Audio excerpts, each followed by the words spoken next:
Baru-baru ini seorang kader Partai Nasdem mengeluarkan pernyataan bahwa menurutnya aparat main tangkap karena presidennya yang sekarang nih merupakan petugas partai, guys. Nih, lo dengerin. Kenapa yang menjadi presiden petugas partai, Pak? Bukan pelayan rakyat. Yang menjadi presiden itu harus pelayan rakyat, bukan presiden partai. Bukan. Doi mungkin lupa, Presiden Jokowi tidak bisa ditekan. Jokowi tidak bisa ditekan oleh siapapun.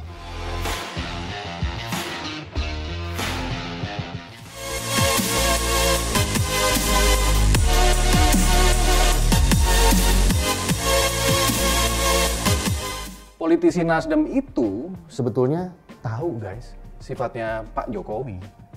Karena partainya ikut mengusung dan mendukung pencalonan Pak Jokowi selama 2 periode lagi. Ya tapi mungkin, ini mungkin ya, dia sedang memainkan drama di panggung depan. Nah, agar seolah-olah penangkapan dari menterinya Nasdem itu tuh karena atas kesewenang-wenangan dari aparat, guys.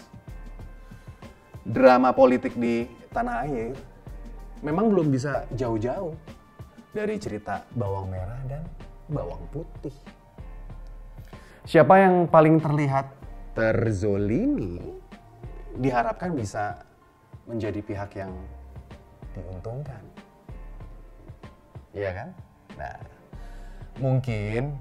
ini mungkin ya. Nah, politisi Nasdem itu tuh, sedang memainkan langkah caturnya agar proses penangkapan menterinya yang dari Nasdem itu dipersepsikan oleh masyarakat sebagai pesanan dari pihak lain dan merupakan kesewenang-wenangan dari aparat. Padahal pihak Kejaksaan Agung dalam menetapkan perkara ini tidak akan mungkin sembarangan, guys. Mereka pasti sudah punya dokumen dan data lengkap. Menurut Mahfud MD, sebelum Kejagung menetapkan Joni Plate sebagai tersangka, penyidik tentu tahu dan telah mengantongi 2 alat bukti, guys. Supaya tidak dituduh melakukan politisasi hukum di tahun politik ini. Menurut Mahfud MD yang baru saja ditunjuk Presiden sebagai PLT Menkominfo, ada sebanyak lebih dari 985 tower, guys, BTS 4G dari ribuan target tiang yang harusnya berhasil dibangun. Nah, ini mangkrak alias nggak berfungsi. Lo tahu nggak? Tower mangkrak itu diketahui oleh BPKP setelah melakukan pemeriksaan melalui satelit. Jadi, sebanyak 985 tower yang mangkrak itu tidak ubahnya seperti ya udah tiang mati aja udah gitu. Gila.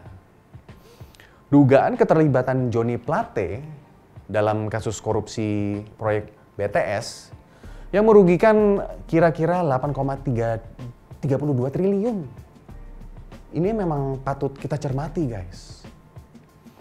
Pihak dari Kejagung menjamin sudah menemukan cukup bukti untuk menetapkan Joni sebagai tersangka. Kuntadi menjelaskan, berdasarkan hasil pemeriksaan hari ini, setelah kami evaluasi, kami simpulkan telah terdapat cukup bukti yang bersangkutan diduga terlibat di dalam peristiwa tindak pidana, yaitu korupsi proyek pembangunan infrastruktur BTS 4G paket 1, 2, 3, 4, dan 5. Ujar Direktur Penyidikan Jampitsus Kejagung.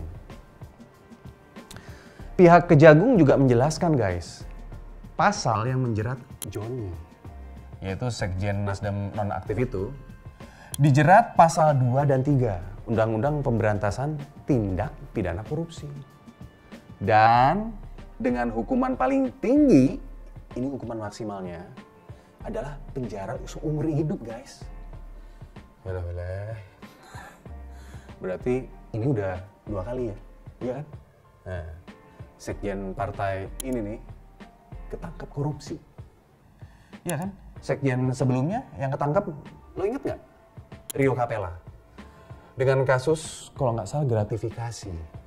Nah, iya kan? Ini berarti yang kedua sekjennya. Ini sekedar info aja nih, oke? Joni sudah dipanggil dan diperiksa untuk yang ketiga kalinya. Dan akhirnya berujung dengan penangkapan. Nih lo lihat. Kejaksaan Agung menetapkan Menteri Komunikasi dan Informatika Johnny G. Plate sebagai tersangka. Johnny G. Plate menjadi tersangka ke-6 dalam kasus dugaan korupsi yang terkait proyek penyediaan infrastruktur BTS 4G, guys. Jaksa belum menjelaskan berapa uang yang diduga dinikmati Johnny Plate dalam kasus dugaan korupsi ini. Kata Kun tadi lagi nih, terkait dengan aliran dana dan sebagainya, tentu saja saat ini masih kita dalami dan nanti kita tunggu aja. Kata Dirdik Jampitsus Kejagung, yaitu Kun tadi. Penggeledahan dilakukan terhadap mobil dan juga rumah dinas dari Menkominfo tersebut. Nah, dalam pengusutan kasus dugaan korupsi BTS ini, Kejagung sebelumnya sudah menetapkan 5 tersangka. Yaitu, yang pertama nih ya, Dirut Bakti Kominfo, yaitu Anang Ahmad Latif, diduga mengeluarkan peraturan, guys, yang mengarahkan pemilihan pemenang pengadaan. Lalu tersangka kedua, Galumbang Menak, yaitu selaku Direktur Utama Moratelindo, diduga mempengaruhi penyusunan peraturan. Lalu Yohan Suryanto, selaku tenaga ahli dari HUDEF Universitas Indonesia tahun 2020 lalu, diduga memanfaatkan HUDEF UI untuk mempengaruhi kajian, guys, kajian teknis dari pengadaan.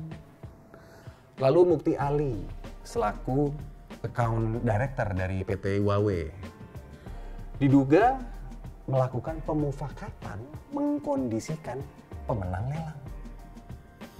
Lalu Irwan Hermawan, selaku komisaris PT Soliteh Media Sinergi, diduga pemufakatan mengkondisikan pemenang lelang. Nah, dengan ditahannya Menkominfo, yaitu Johnny G. Plate, maka sudah lengkap, guys. Yaitu total ada 6 tersangka dalam kasus ini.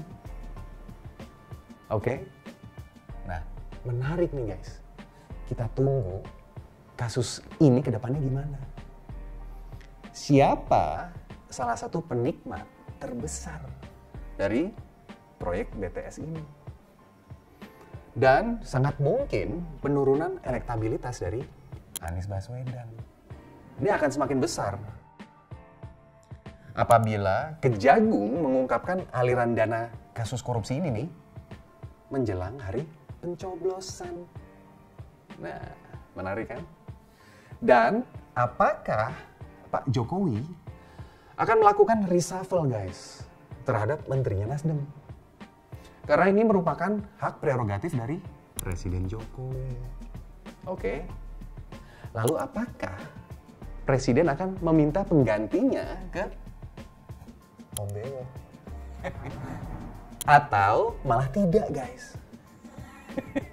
Yuk, kita ikutin sama-sama. Oke? Gue Singgi Sahid. Ciao. Jelas Kejaksaan Agung pasti profesional dan terbuka terhadap semua yang berkaitan dengan kasus ini. Penggantinya sudah siapa? Nama-nama yang disiapkan Pak kalau boleh Pak. Adanya Pak Menko. Pak itu Pak Hati jadi Menko bagaimana Pak? Sudah ditetapkan Pak Hati jadi Adanya Pak Menko Polhukam. soalnya dapat untuk yang definitif Pak.